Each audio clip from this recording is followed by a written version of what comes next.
Kalau Islam Arab ini kata Mbah Mun, kalau Islam Arab itu contohnya kayak pohon kurma, jadi kuat dan wajah tasbihnya itu di daunnya tidak jatuh.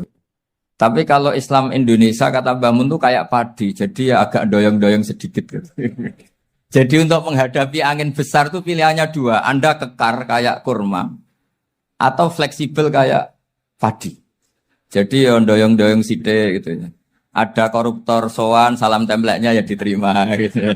Ada calon bupati cantik ya dijukung. Pokoknya agak-agak doyong gitu. Tapi baru kayak doyong itu nggak bisa roboh karena fleksibel. Jadi kazar in akhraja syatahu. Jadi ada dua tamsil.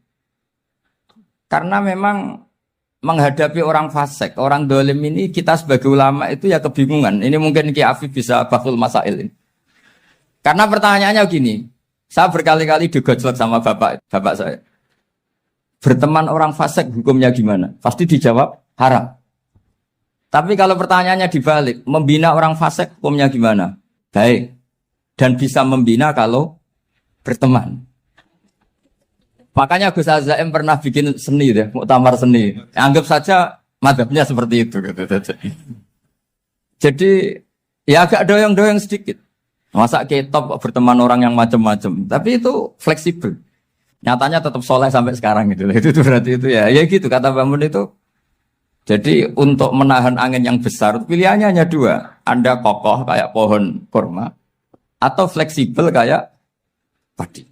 Nah, Islam Indonesia kata Mbah Mun itu pari wae katanya, padi.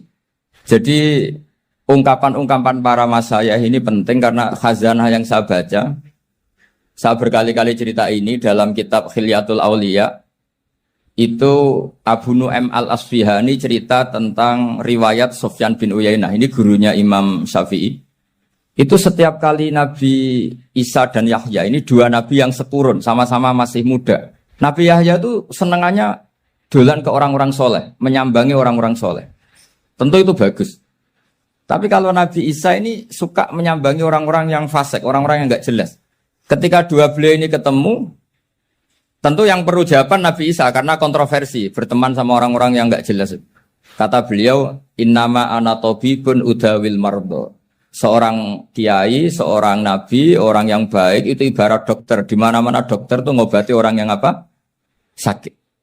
Kalau Anda dokter dan peneliti satu penyakit, pasti cari daerah yang banyak pandeminya. Masa neliti pandemi di orang-orang yang apa? Sehat. Jadi ini juga perlu dibahsul masailkan. Karena tadi dibolak-balik itu. Bina orang berteman orang fasik hukumnya haram. Karena wa in kana dasarrin fajanibhu sur'atan. Tapi kalau bina orang fasik hukumnya baik.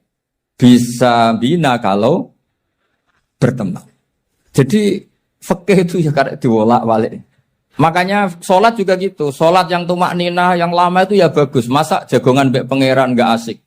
Jagongan sama teman aja asik. Masa jagongan sama pangeran tidak apa? Asik. Tapi kalau Ibnu Abbas sholat tuh cepat. Ketika ditanya, kenapa kalau Anda sholat cepat? Setan baru tata-tata mau goda, sudah selesai.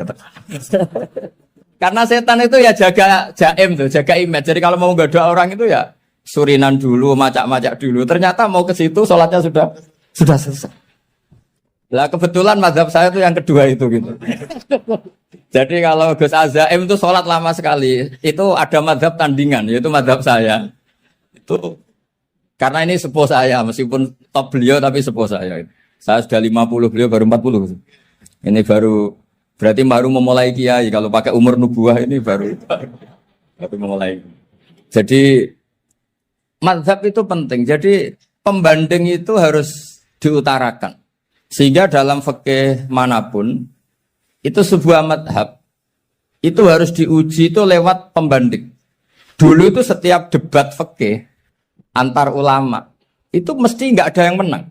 Misalnya saya kiai kelihatan miskin itu ya baik supaya santri-santri yang miskin itu punya teman gitu. Karena ya rata-rata santri itu miskin. Nah, dikancani kiai kan seneng gitu. Tapi problemnya kiai yang miskin itu ya nggak bisa nolong santri karena dia sendiri apa? Miskin. Makanya dulu Imam Syafi'i itu pengagum orang miskin. Setelah ngaji Imam Malik tanya, Ya Imam Malik, orang yang sealim jenengan itu siapa? Jawabnya Imam Malik lucu. Dulu Abu Hanifah, sekarang orangnya sudah meninggal ya. Ilmunya dititipkan atau diwaris oleh Muhammad bin Hasan Asy-Syaibani. Akhirnya Imam Syafi'i dibiayai Imam Malik ke Irak. Imam Syafi'i miskin, bisanya ke sana dibiayai Imam Malik. Itu seperti Abu Said Muhammad masyhur, ini murid beliau. Kalau ada santri boyong kan mesti apa? Disangoni. Disangoni. Ketika datang ke Irak, Muhammad bin Hasan Asy-Syaibani itu nata uang, nata emas itu di ruang tamu. Jadi ngitung uang itu di ruang tamu. Miliatan. Ini kaget, ini kiai kok kedonyan kata Imam Syafi'i itu. Tapi apa kata Muhammad bin Hasan Asy-Syaibani? Anda kagum ini, Anda kaget ini. Kalau kamu menyoal orang soleh kaya, ini tak kasihkan orang-orang fasik. Biar dipakai judi, dipakai selingkuh, dipakai maksiat. Jangan-jangan. Harta ini harus tetap di orang soleh. Kalau ke orang fasik, bahaya. Berarti kiai boleh kaya. Boleh. Semenjak itu ada gerakan kiai kudu sugih. Ya ada yang kesampaian, ada yang enggak gitu saja. Tapi karena kalau pakai logika fikih, harta itu fitnah. Oke, seakan-akan harta itu masalah. Tapi kalau ini dikuasai orang dolim, maka masalah besar. Jika orang-orang soleh ini harus juga menguasai harta. Nah, terus lama-lama dikiaskan kekuasaan. Kalau yang kuasain orang fasik, orang tidak sholat, ribet. Akhirnya kiai terus dukung, ya akhirnya ikut politik tadi.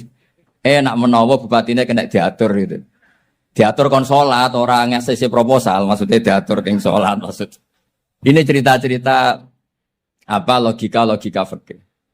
Makanya saya sering ngaji kitab-kitab itu, diantara yang saya suka adalah ada dialog besar yang terjadi di antara orang-orang pilihan, termasuk bahkan di antara para nabi dan Tuhan. Jadi unik. Allah sendiri kadang mengajari kecerdasan para nabi itu ya lewat dialog. Masyhur itu, Nabi Ibrahim itu punya ruang khusus untuk sholat, dan tidak boleh siapapun masuk situ. Tahu-tahu ada yang sudah di situ. Beliau membuka, kaget. Siapa memberi izin ke kamu yang punya rumah ini? Saya yang punya rumah dan saya tidak memberi izin kamu. Yang memberi izin saya itu yang punya saya, kamu dan rumah ini. Yaitu Allah Ta'ala katanya. Wah berarti kamu malaikat dong? Ya saya malaikat Israel. Disuruh nyabut nyawa kamu. Ya agak sopan karena agak pernah mondok di Salafiyah itu akhirnya Nabi Ibrahim bilang, wah itu keliru, Anda pasti keliru. Hal ra'aita habiban yumitu habibah, hal ra'aita khalilan yumitu khalila. Saya ini Khalilur Rahman, saya ini kekasih Allah. Masa ada kekasih bunuh yang dikasih? Itu Israel akhirnya ngaji, masuk akal juga.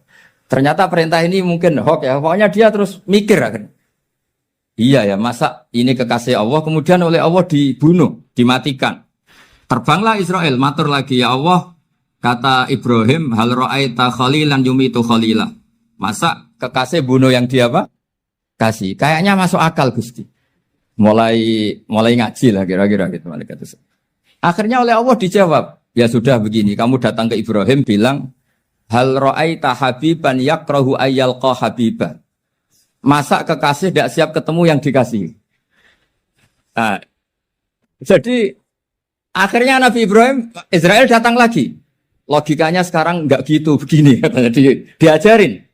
Hal ra'aita habiban yakrahu ayyalqa habibah. Masa kekasih tidak siap ketemu yang dikasih. Kata Ibrahim, oke, ya terus mau meninggal. Jadi kalau jenengan cinta betul sama Allah ya harus, ya tidak usah, jangan sekarang tapi. Kalau mati di rumah aja, kalau di pondok ngerepotnya kiainya nanti. Tapi nanti setelah punya cucu banyak lah. Nah, barokahnya baca ini dialog-dialog orang pilihan ini akan tersibak. Karena tidak dalam semua kebaikan itu nggak ada logikanya. Rata-rata ada logikanya. Misalnya begini, kalau Anda orang soleh, kemudian anak Anda pamit mau sekolah di Jerman, pilihan Anda mengizinkan apa enggak? Karena potensi jadi fasik ya tinggi karena di tempat-tempat mas. Potensi berdakwah dari daerah yang untuk daerah yang tidak ada dai-nya menjadi ada. Itu mesti ulama itu berdebat. Misalnya punya anak pamit mau kembali atau keluarga. Yang satu cara berpikir optimis. awal ada dai di beberapa negara Eropa itu ya barokahnya imigran, pekerja, mahasiswa. Dan semua itu bumi Allah, harus ada tasbih, harus ada tahmid. Dan itu harus dimulai dari kemauan atau mengizinkan anak asuh kita ke sana.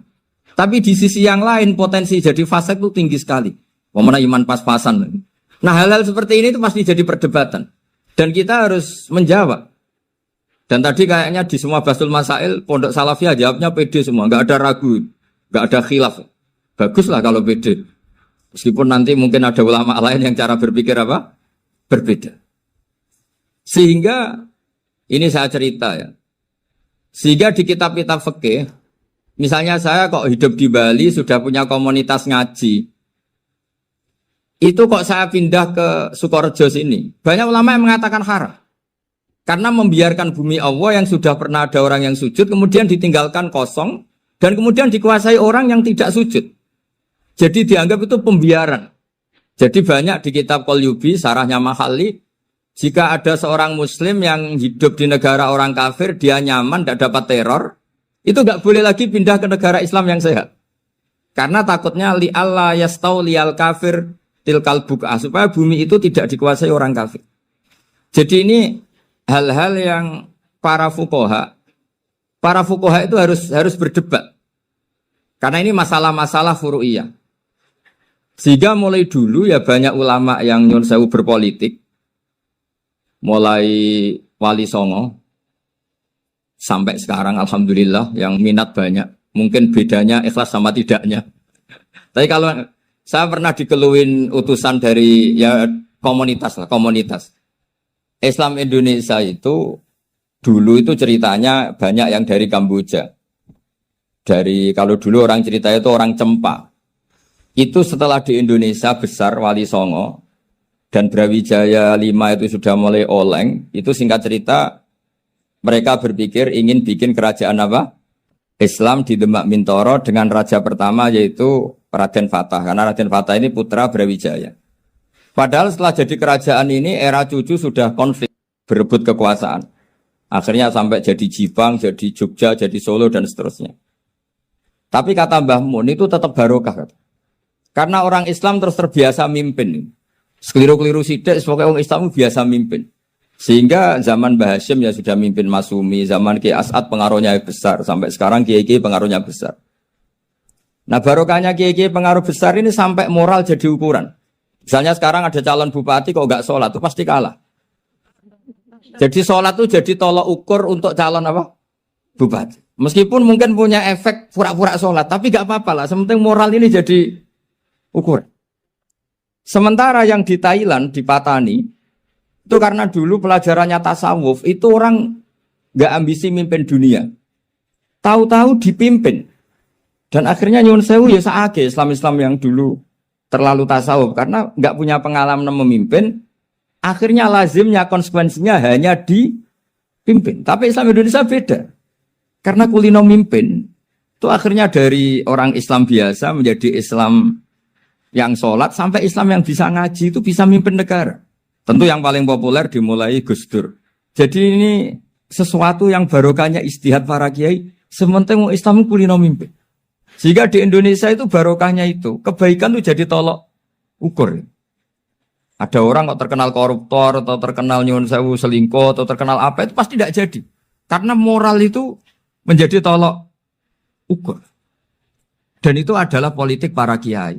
Jadi ini saya cerita, dan itu negara juga akhirnya untung, karena seleksi agama sama negara itu sama-sama kiai ya bilang negara harus dipimpin orang soleh, negara juga bilang seperti itu. Nah, ketokohan-ketokohan para beliau-beliau ini yang mau lah bekerja sama dengan Umarok. Kita tahu dulu Pak Harto ya rawuh ke sini ketika Muktamar 84, rawuh ke Ki As'ad, ketika mau kembali ke Khittah juga dirembuk oleh ulama dan Umarok. Dan akhirnya ini menjadi negara yang alhamdulillah semoga selalu menuju baldatun thayyibatu wa rabbun ghafur. Nah, kemudian di sini saya tabarruk dengan Said Muhammad, gurunya Kiai Haji Azaim. Saya mau cerita tentang amaliyah tadi. Saya sebetulnya nggak niat bacakan bab itu, gara-gara ada khataman jumlahnya banyak saya jadi pusing. Ini panitianya tanya, khatam betul apa enggak? Iya, Gus, khatam betul.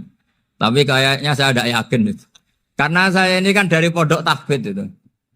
Biasanya anak khataman itu ya rodok bodoni itu. Wes dibaca buanter sing nyemak ya mau ndelok pojok tok.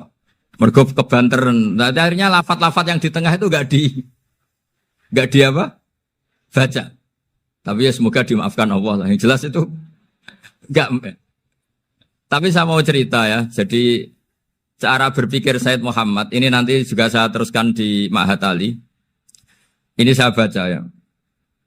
Di antara yang diyakini madhab Malikiyah, ini saya baca saja teksnya. Jadi ada riwayat namanya kalau Said Muhammad bahasakan itu Ataqah Somadiyah. Kalau di Indonesia kadang orang bilang Al-Ataqah Al-Kubro, yaitu dengan membaca surat Ikhlas. Di sini jumlahnya hanya 100 kali, Qila 1000 kali. Tadi berapa teman? 700 juta, ini sudah susuk banyak ini. Di sini hanya 40, riwayat lagi 100, 1000. Terus sampai tadi berapa?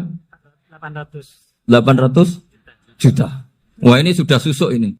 Itu anak cucu sampean pasti masuk surga itu kalau gitu. Ini saya baca, ini kitabnya Said Muhammad ini. Suratul Ikhlasi wal Itqu minan nar. Akhrajat Tabrani fil Kabir an Firuz ad-Dailami wa wa Ibnu Uftin Najasi.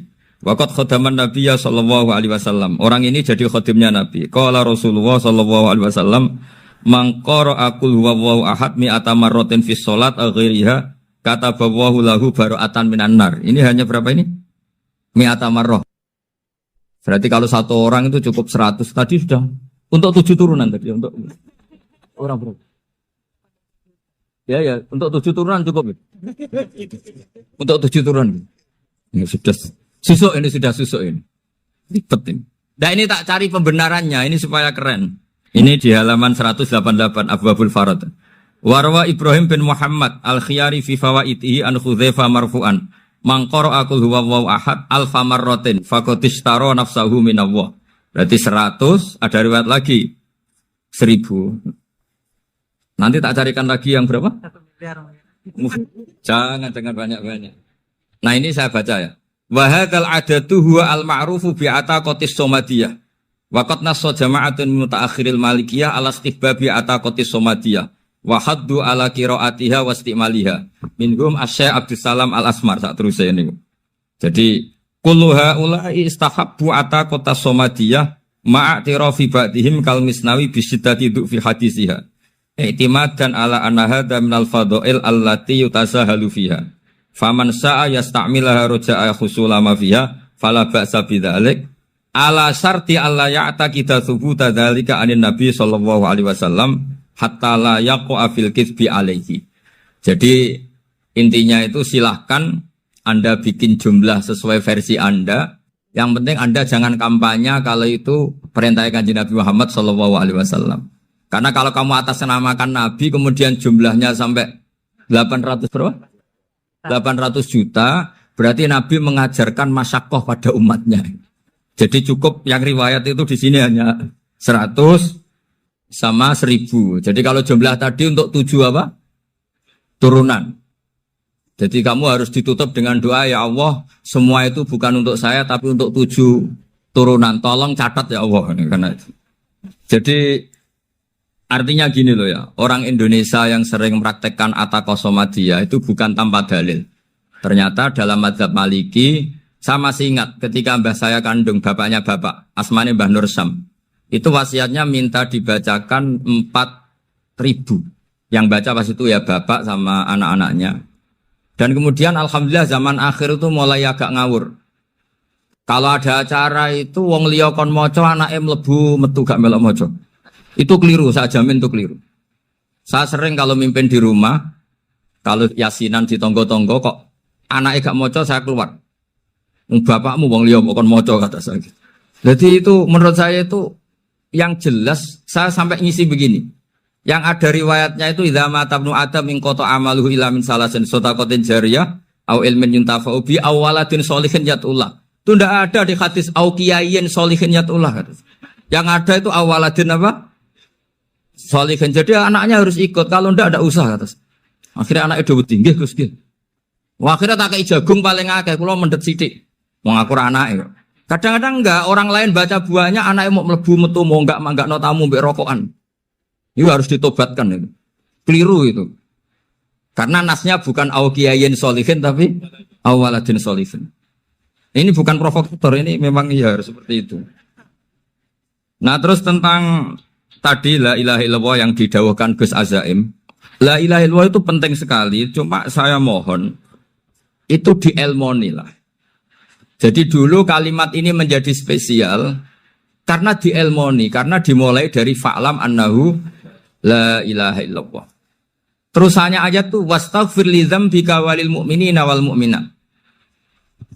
Saya ulang lagi ya. Terusannya ayat tuh wastaghfir li dzambika walil mu'minina wal mu'minat. Makanya menurut mazhab Sadili, kamu disuruh baca la ilaha illallah dulu, jangan istighfar dulu. Saya ulang lagi ya. Dalam mazhab Sadiliyah itu la ilaha illallah dulu, nggak boleh istighfar dulu. Alasannya masuk akal. Orang yang kafir 70 tahun itu sekali baca la ilaha illallah itu langsung yughfar lahum ma qad salaf. Sehingga la ilaha illallah sendiri sudah punya kekuatan supaya dosa kita diampuni. Qul lil ladzina kafaru iyantahu yughfar lahum ma qad salaf. Cara menghentikan kekafiran gimana? Dia melafadzkan la ilaha illallah. Ini kalimat yang begitu saktinya sampai orang yang kafir puluhan tahun itu dosanya semuanya terhapus hanya karena melafadzkan la ilaha illallah. Nah, makanya kata Abdul Hasan Asadili wastaghfir li dzambika ay bihadil kalimah. Seseorang sah di istighfar itu kalau melafadzkan la ilaha illallah. Misalnya ada orang kafir mati kafir. Sah enggak anak cucunya mengistighfari dia? Tidak sah karena belum melafadzkan la ilaha illallah. Makanya kata Abdul Hasan Asadili wastaghfir li dzambika ay bihadil kalimah. Sehingga lafadz ini spesial betul. Tapi kadang-kadang beberapa mursyid cara berpikir lain. Ini kalimat thayyibah harus dibaca orang suci sehingga mendahulukan apa? Istighfar. Untuk supaya pas ngelafatkan kalimat thayyibah sudah dalam keadaan apa? Suci. Itu juga masuk akal. Tapi secara meyakinkan saya sendiri lebih mengikuti manhajnya Abil Hasan Asyadzili karena alasannya tadi yang kafir puluhan tahun saja langsung luntur dosanya karena melafadzkan la ilaha illallah. Artinya la ilaha illallah sendiri sudah bagian dari istighfar. Nah, ya tadi buktinya fa'lam annahu la ilaha illallah terus wastaghfir li dzambika walil mu'minin. Jadi orang sah diistighfari itu setelah dipastikan sah tauhidnya. Jadi setelah tauhidnya sah yaitu la ilaha illallah baru sah apa? Diistighfari. Sehingga orang kafir seolah lagi orang kafir yang mati kafir anak cucunya tidak boleh apa? Tidak boleh menistighfar. Terus saran saya kedua, la ilaha illallah itu filosofinya itu nafyun li uluhiyati ghairillah wa isbatun li uluhiyatillah wahda.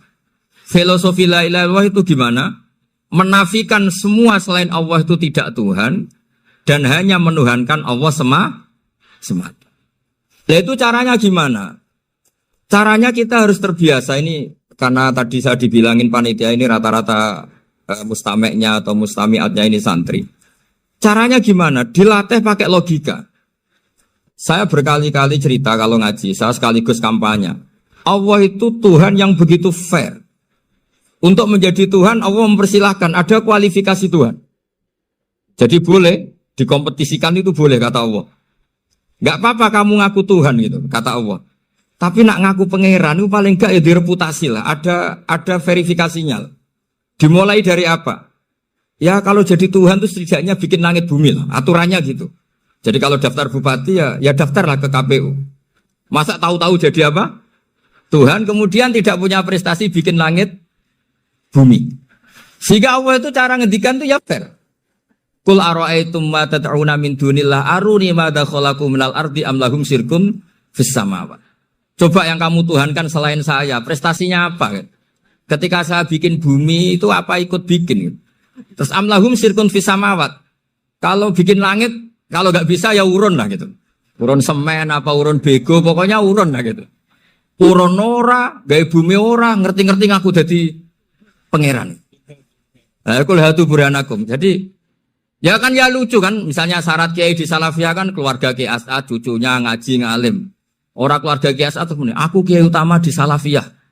Oh mesti di penjara ya. Lah yo gak gawe langit bumi, gak ada prestasi terus ngaku sebagai apa? Tuhan. Sehingga fair. Makanya saya berkali-kali cerita.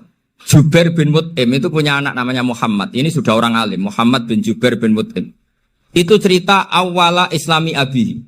Mut'im itu orang pinter sekali. Saking pinternya dia jadi delegasinya orang Quraisy datang ke Rasulullah sebagai negosiator untuk membebaskan Asra Badrin. Tawanan perang apa?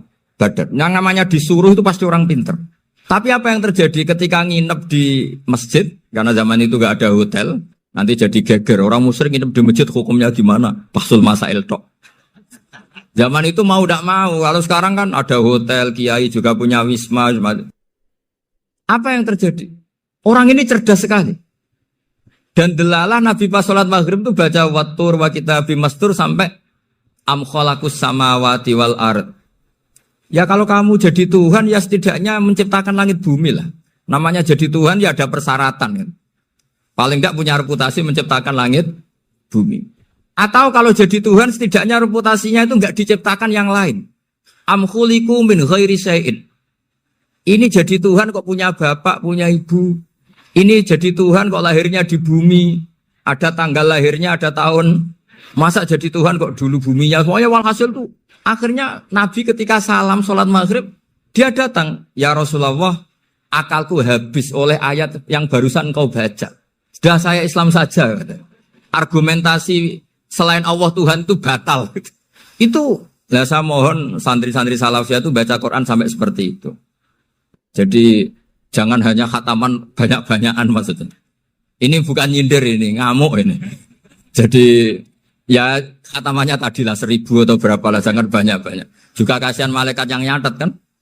Wong baru subhanallah alhamdulillah aja di teks hadisnya at-abad al-malaikah gak ditete.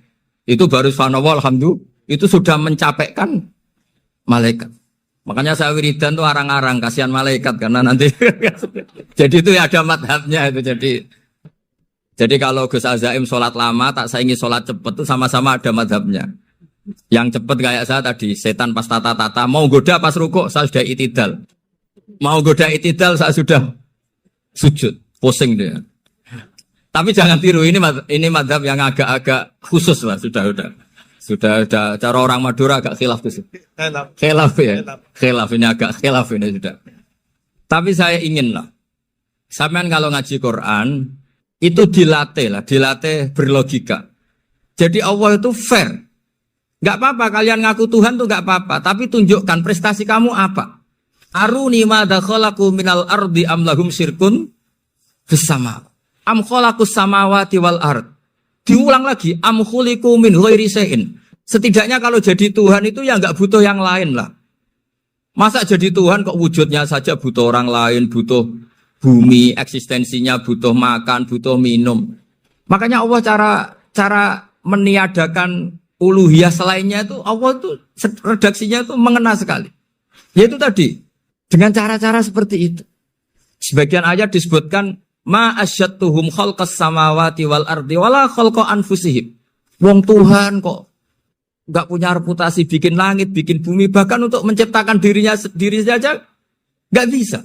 Ya sudahlah, kamu enggak usah ngaku Tuhan, enggak level kata Allah gitu. Akhirnya terus ditemukan Tuhan yang sejati. Yaitu wal awwalu wal akhiru wal dhahiru wal batin. Nah itu yang Mut'im ini tadi termasuk orang yang sangat cerdas sekali. Padahal itu bacanya bukan pas basul masail enggak. Nabi pas sholat maghrib. Juga bukan pas ceramah enggak. Tapi itu didengarkan. Makanya termasuk ini spesial untuk hormat saya kepada Ki As'ad. Makanya saya ini kalau mentasjik santri-santri. Ini agak sensitif, tapi sudah saya tidak perlu takut fitnah. Saya termasuk, kenapa saya ingin jadi ahli tafsir? Tentu yang membentuk itu Mbah Maimun dan bapak saya. Bapak saya itu hafal Quran kayak hafal Fatihah. Saking senangnya Quran. Mungkin bisa kamu saingi itu. Itu adalah orang kafir itu bisa paham Quran. Itu sangat menyinggung saya. Orang kafir itu bisa paham Quran. Ketika Umar Islam, itu karena mendengar apa coba? Mendengar apa? Quran. Dan itu masih kafir apa sudah Islam? Masih kafir karena kalimat-kalimat yang di Quran itu begitu jelas wal kitabil mubin sehingga didengarkan orang kafir pun tuh ngefek. Makanya ketika Umar datang ke saudari putrinya, kemudian dengar Toha ma anzalna alaikal Qur'an apa? Litasqa, itu dia terus iman. Begitu juga Mut'im. Itu ketika dengar Nabi baca surat At-Tur ya langsung iman. Makanya kata Ibnu Jarir At-Tabari, kamu jangan pernah bilang gini, syaratnya paham Quran itu harus alim, harus gini. Lah nanti berarti orang kafir punya alasan di depan Allah, ya Allah, engkau ngandani kami dengan Quran yang nggak bisa difahami kecuali alim dulu. Lah saya alim gimana? Nggak pernah mondok. Mondok gimana? Saya kafir. Jadi artinya gini loh, kata Ibnu Jarir At-Tabari. Allah tidak mungkin mengatakan gini. Ifhamil Quran bima la fahmalaka. Quran itu harus kamu fahami. Sementara orang kafir karena lafadznya Quran khusus nggak bisa memahami. Makanya Quran itu dibaca. Itu banyak orang kafir yang menjadi muslim karena mendengar apa? Al-Quran. Padahal kafir. Nah termasuk tadi Muhammad bin Jubair bin Mut'im ini itu menjadi Islam ya karena mendengar Quran. Padahal dia saat itu masih apa? Kafir. Karena tadi logika misalnya nggak paham secara lafadz Arab. Sekarang misalnya nyuwun sewu ada orang ateis. Saya pernah didatangi seorang ateis yang nggak percaya Tuhan. Saya mau Islam Pak Ba, asal Anda bisa menjelaskan Tuhan itu siapa. Coba Quran dibaca secara makna, tidak secara lafadz tapi secara makna. Begini misalnya. Ada orang ateis datang ke saya, Pak Ba, saya mau Islam, asal Anda bisa menjelaskan Tuhan itu siapa. Terus saya tanya, ini ngajak goblok-goblokan apa pinter-pinteran, kata saya. Terus dia jawab, ngajak pinter-pinteran Pak. Saya ini doktor katanya. Maksudnya di akademiknya dia doktor, mungkin jurusan matematika atau apa, tapi di ketuhanannya jeblok. Terus tak tanya, kalau ini ada kertas, kamu suka ada rumusnya apa suka ada? Ya suka ada rumusnya. Kenapa ada kertas? Ya karena ada yang bikin. Nah kira-kira berstatus membikin atau membuat, itu sesuatunya maujud apa enggak? Ya pasti maujud lah, pasti ada. Ya sudah, anggap Tuhan itu adalah sebab dari semua yang ada. Masa alam yang seperti ini, langit dan bumi ini maujudat, kemudian kamu katakan kholaqohal adam, bahwa alam raya yang maujud ini diciptakan oleh ketiadaan. Ya juga, berarti Tuhan itu ya. Ya itu yang namanya Tuhan. Lah mulai dulu kiai-kiai ngomong gitu kan saya Islam katanya. Jadi kiai-kiai itu kadang-kadang kalau dakwah pokoknya KBU digawe Tuhan. Beda dengan dakwanya orang-orang mantek. Orang-orang mantek itu kan nggak pernah nyebut Allah. Ini alam khawadis, labuda min muhdis. Meskipun mereka, nah muhdis ini menurut Islam namanya Allah. Tapi sebetulnya kan nggak langsung bilang Allah. Jadi tak kasih tahu, alam raya ini maujud nggak? Ya maujud Pak. Bisa nggak sesuatu yang nggak ada menjadi faktor wujudnya yang ada? Ya nggak bisa, namanya nggak ada itu nggak bisa jadi faktor. Nah itu hebatnya ulama-ulama kita ketika mengenalkan Allah itu siapa? Zat yang wajibil wujud. Jadi kita ini kalah pinter be ulama-ulama dulu. Ya alhamdulillah kalahnya sama ulama dulu. Kalau kalah sama ulama sekarang isen lah. Jadi ulama dulu sudah pinter. Pasti pertanyaan dasar manusia, hadil maujudat itu man khalaqaha, siapa yang menciptakan? Kalau kamu langsung jawab Allah atau Tuhan, mereka pasti tidak nerima. Ya jawab saja, hadil maujudat mesti khalaqaha maujudun. Nah berhubung maujud ini berstatus pencipta, harus super. Lah super ini oleh ulama disebut wajibul wujud atau musabbibul asbab. Yang oleh Islam dinamai Allah. Tapi kita langsung ngomong Allah, mesti aja bingungkan kan bagi yang bingung maksudnya. Ya saya mohonlah kalimat-kalimat la ilaha illallah itu diamatilah, diresapi sampai seperti penjelasan saya ini, sehingga punya kualitas ilmu. Karena syaratnya memang fa'lam, harus punya kualitas apa? Ilmu. Ilmu itu apa? Ma'rifatus syai' ala ma huwa alaih. Mengenal sesuatu sesuai detail-detail sifatnya sesuatu itu. Misalnya kalau Allah sudah jadi Tuhan, ya harusnya qabla kulli syai'. Masa Tuhan sama yang dituhani wujudnya dulu yang dituhani. Ditemukanlah sifat awal atau qadim. Makanya benar Gus Azaim tadi, kalau sudah bertauhid harus hafal akidah berapa khamsin. Dimulai apa? Wujud. Kenapa harus dikatakan wujud? Karena alam raya ini kadung maujudat. Hadhil alam maujudun. Masa maujudun khalaqahul adam? Masa maujudat khalaqahul adam? Nah itu yang disebut am khuliqu min ghairi syai'in am humul khaliqun. Jadi saya mohon semohon-mohonnya cobalah tradisi-tradisi lihat baru ayat ini dihidupkan lagi sehingga kita baca Quran itu sekaligus menjadi orang yang sangat argumentatif. Karena Quran adalah qul falillahil hujjatul baligh. Dilatih. Jangan bosan dilatih. Makanya kalau saya baca ayat-ayat seperti itu cek fair ya Allah.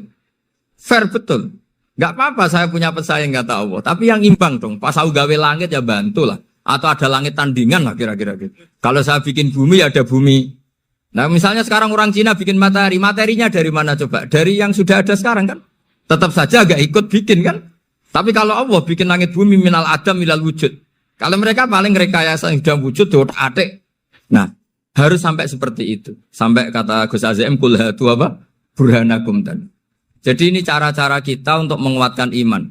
Aruni madza khalaqu minal ardi am lahum syirkun fis samawati. Terus kata Allah, itu nih bi kita bimin qabli hadza au asaratim min ilmin. Kalau kamu enggak setuju teori ini kata Allah, cari kitab suci versi Anda. Aturan jadi Tuhan itu apa coba? Ya tetap saja semua kitab suci akan mengatakan di mana-mana Tuhan itu pencipta langit dan bumi. Jangan yang lahir di bumi jadi Tuhan. Jangan Lata Uzza jadi Tuhan. Jangan karena sakti jadi Tuhan. Nah ini di sini pentingnya ilmu balaghah, ilmu mantek yang alhamdulillah di pondok-pondok kita masih diajari. Makanya kata mantek sebetulnya ilmu akal hanya menemukan hadil maujudat khalaqaha maujudun. Nah yang maujud ini siapa? Ya wajibul wujud. Nah kemudian Islam menamai ini Allah Subhanahu wa ta'ala. Makanya ulama dulu itu kalau ngendikan Allah itu siapa? Zat sing wajibul wujud. Itu filosofinya luar biasa. Karena dengan seperti ini bisa menafikan teori ateisme. Bahwa alam raya ini diciptakan oleh ketiadaan. Makanya saya bilang tadi, ngajak goblok-goblokan apa pinter-pinteran gitu. Lah nek ngajak goblok-goblokan yang ini, hadhil maujudat khalaqahal adam. Terus kita goblok bareng. Ya iya kan barang maujud diciptakan yang tidak maujud. Wong ora wujud kok mempengaruhi sing wujud. Ya monggo nak goblok bareng kata. Akhirnya, gak Gus, saya ini dokter masa kamu ajak goblok? Ya sudah pinter saja kata saya. Alhamdulillah karena debat kecil ini dia menjadi nyaman lagi dengan apa? Islam. Memang saya tentu gak bisa disalahkan doktoralnya karena di ilmu yang selain apa? Teologi gitu. Tapi kan polanya dia pasti pinter. Makanya ini sekaligus mengingatkan anak-anak lah. Kecakapan menjelaskan itu harus dilatih. Karena di antara kelebihannya Quran itu wal kitabil apa? Mubin. Yaitu kitab yang punya kemampuan menjelaskan. Ini yang terakhir saya beri contoh. Terakhir ini penjelasan Quran. Dulu orang kafir itu cara berpikir itu begini. Muhammad, urusan kita ini banyak. Problem kita banyak. Masa iya urusan yang banyak ini cukup dengan satu Tuhan? Kalau problem banyak ya Tuhannya harus banyak. Ada Tuhan pohon, Tuhan hujan. Ya kayak Cina itu ada Dewi Kuan Im keberuntungan, ada yang sial, yang pokoknya diurus yang banyak lah. Maka mereka bilang aja'alal alihata ilaha wahida inna hadza la syai'un ujab. Ini aneh urusan banyak kok Tuhannya satu ini aneh lah. Tapi Nabi secara sabar dan yang diomongnya orang kafir. Tidak anak Mahatali, orang kafir. Jadi nanti kalau anak Mahatali gak paham Quran kebangetan orang kafir saja paham. Akhirnya Nabi secara santai, secara rileks memberi penjelasan gini. Kalau Anda menjadi buruh, kalau orang Arab dulu bilang abdan. Kamu suka enggak punya majikan banyak, perintahnya beda-beda, semuanya memaksa kamu untuk nurut. Sama punya majikan satu yang baik. Ya enggak suka lah Muhammad kalau majikan saya banyak, semuanya berhak merintah saya, enggak enak. Majikannya satu saya, satu saja. Terus kata Nabi, Tuhanmu itu majikan kamu. Kalau Tuhannya banyak, kamu bingung, nanti perintahnya banyak.